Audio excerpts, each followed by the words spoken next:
IPL 18 సీజన్లో మరో team కథ ముగిసింది. చెన్నై సూపర్ కింగ్స్ బాటలోనే రాజస్థాన్ రాయల్స్ ఇంటిదారి పట్టింది. లీగ్ స్టేజ్లోనే వాళ్ళ కథ ముగిసింది. ఏదైతే ఖచ్చితంగా గెలవాల్సిన మ్యాచ్లో ముంబై ఇండియన్స్ చేతిలో ఘోర పరాజయం పాలైంది రాజస్థాన్ రాయల్స్. లాస్ట్ మ్యాచ్లో గుజరాత్ టైటన్స్ మీద ఒక అద్భుతమైన చేజింగ్ చేసి దాదాపు చాలామందికి వాళ్ళ అభిమానులకి ఆశలు పెంచిన రాజస్థాన్ రాయల్స్ ఇవాళ మ్యాచ్లో మాత్రం పూర్తిగా నిరాశపరిచిందని చెప్పాలి. అటు బౌలింగ్ కానీ ఇటు బ్యాటింగ్ కానీ కంప్లీట్గా అటర్ ఫ్లాప్ అయింది. ఫీల్డింగ్లో కూడా చాలా మిస్టేక్స్, పలు క్యాచ్లు డ్రాప్ చేయడం ఇక్కడ మేజర్గా రాజస్థాన్ ఓవడంకి కారణమైంది. ముఖ్యంగా ఈ మ్యాచ్లో ముంబై ఇండియన్స్ పెర్ఫార్మెన్స్ గురించి మనం పూర్తి స్థాయిలో చెప్పుకోవాల్సి ఉంటుంది. ఎందుకంటే వరుస విజయాలతో దాదాపు 5 వరుస విజయాలతో టేబుల్ టాపర్కి దాదాపుగా టేబుల్ ఫస్ట్ ప్లేస్కి దూసుకొచ్చిన ముంబై ఇండియన్స్ ఈ మ్యాచ్ ముందు వరకు మరోసారి అదే పెర్ఫార్మెన్స్ కంటిన్యూ చేశారు.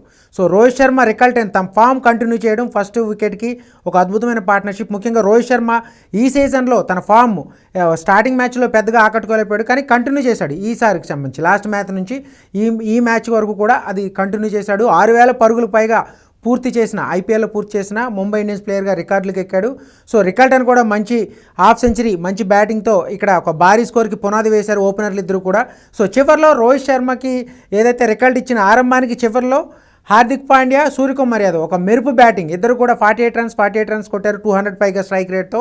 సో 217 ఒక మంచి భారీ స్కోర్ చేసింది. జైపూర్ లాంటి పిచ్ మీద 200 అబౌవ్ టార్గెట్ ఎప్పుడు కూడా కాస్త చేజింగ్కి ఇబ్బందికరమైన పరిస్థితి ఉంటుంది.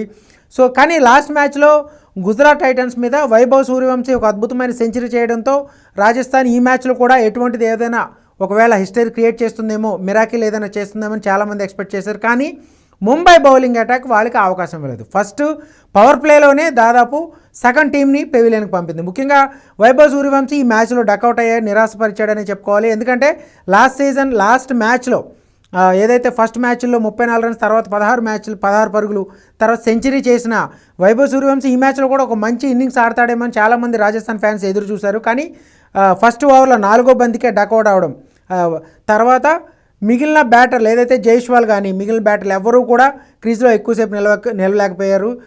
ధ్రువ్ జురెల్ కానీ మెయిట్మేర్ కానీ, అంటే ఇక్కడ మనం చూసుకోవచ్చు కంప్లీట్గా ముంబై బౌలింగ్ అటాక్ ముందు పూర్తిగా తల వంచారనే చెప్పాలి. సో బ్యాటింగ్కి కాస్త అనుకూలంగా, అంటే కంప్లీట్గా బౌలింగ్ పిచ్ కాకుండా కంప్లీట్గా అక్కడ మనం ఫ్లాట్ వికెట్గా కనిపించినప్పటికి కూడా రాజస్థాన్ రాయల్స్ బ్యాటర్లు ఒక ప్రతి బాల్కి హిట్టింగ్ చేయాలని ఒక తపంతో ఆడినట్టు కనిపించింది. సో స్ట్రైక్ రొటేట్ చేస్తుంటే స్టార్టింగ్లో వికెట్లు ఇచ్చేవి కాదేమో. పవర్ ప్లేలో ఒక భారీ టార్గెట్ని చేస్తున్నప్పుడు పవర్ ప్లేలో 4-5 వికెట్లు కోల్పోతే, దాదాపుగా 2-3 వికెట్లు కోల్పోయినా కూడా ఆ మ్యాచ్లో చేసింగ్ టీంకి చాలా కష్టమైన పరిస్థితి ఉంటుంది. అలాంటిది పవర్ ప్లేలో 5 వికెట్లు చేజార్చుకుంది రాజస్థాన్ రాయల్స్. అక్కడే వాళ్ళ ఓటమి ఖాయమైపోయింది. సో బిలో 100కి ఇంత దారుణమైన పరాజయాన్ని ఎదుర్కోవడానికి ప్రధానంగా రాజస్థాన్ రాయల్స్ కీలకమైన బ్యాటర్లందరూ కూడా వైఫల్యంగానే కారణంగానే చెప్పుకోవాలి. ఈ విజయం వరుసగా 6వది ముంబై ఇండియన్స్కి. గతంలో కొన్ని సీజన్లో స్టార్టింగ్ ఆరంభ మ్యాచ్లో వరుసగా ఓడిపోయి మళ్ళీ పుంజుకుని టైటిల్ గెలిచిన సందర్భాలు కూడా ముంబై ఇండియన్స్లో మనం చూసాం. సో ఈ సీజన్లో కూడా అదే రిపీట్ అయ్యేలా కనిపిస్తుంది. సో ప్లే ఆఫ్కి దాదాపుగా దూరం అవుతుందేమో అనుకున్న దశ నుంచి ఇప్పుడు వరుసగా 6 విజయాలతో అన్ని టీంల కంటే కూడా ఫస్ట్ ప్లేస్కి, పాయింట్స్ టేబుల్లో ఫస్ట్ ప్లేస్కి వచ్చేసింది ముంబై ఇండియన్స్. ఇక్కడ నుంచి వాళ్ళ టాప్ 2 ప్లేసెస్లో ఖచ్చితంగా ఒక ప్లేస్లో ఉంటారనేది చాలామంది చెప్తున్న మాట. సో అదే కంటిన్యూ చేసే విధంగా ఈ మ్యాచ్లో ఒక భారీ విజయం సాధించడం ద్వారా తమ రన్ రేట్ కూడా ఇంప్రూవ్ చేసుకుంది. సో ఆర్సీబీ సెకండ్ ప్లేస్లో ఉంది. సో ఇక్కడ నుంచి ఏదైతే మనం ముందు నుంచి అనుకుంటున్నట్టుగానే ఐపీఎల్లో సెకండ్ హాఫ్ ఎప్పుడు రసవత్రంగా ఉంటాయి. టేబుల్ టాపర్స్కి టేబుల్ అవుట్ ఆఫ్ 5 ఉన్న టీమ్స్ కూడా షాకులు ఇస్తూ ఉంటాయి. సో అటువంటి పరిస్థితే ముంబై ఇండియన్స్ ఈరోజు రిపీట్ చేస్తూ ఏకంగా ఫస్ట్ ప్లేస్కు దూసుకురావడం ఖచ్చితంగా ఇంట్రెస్టింగ్గా మార్చేసిన సినారీని. ప్రస్తుతం ప్లే ఆఫ్ రేస్లో ఆర్సీబీ ముంబై దాదాపుగా ఖాయం చేసుకున్న పరిస్థితి. సో గుజరాత్ కానీ, పంజాబ్ కింగ్స్ కానీ, Lucknow super Giants, Kolkata night riders మిగిలిన టీములకు కూడా కాస్త అవకాశాలు ఉన్నప్పటికీ కూడా ప్రస్తుతం ఈ ఐపీఎల్ ప్లే ఆఫ్ రేస్ నుంచి Chennai Super Kings, Rajasthan Royals నిష్క్రమించడంతో ఇక ప్లే ఆఫ్లో 4 బెర్తల కోసం 8 జట్లు రేస్లో నిలిచాయి.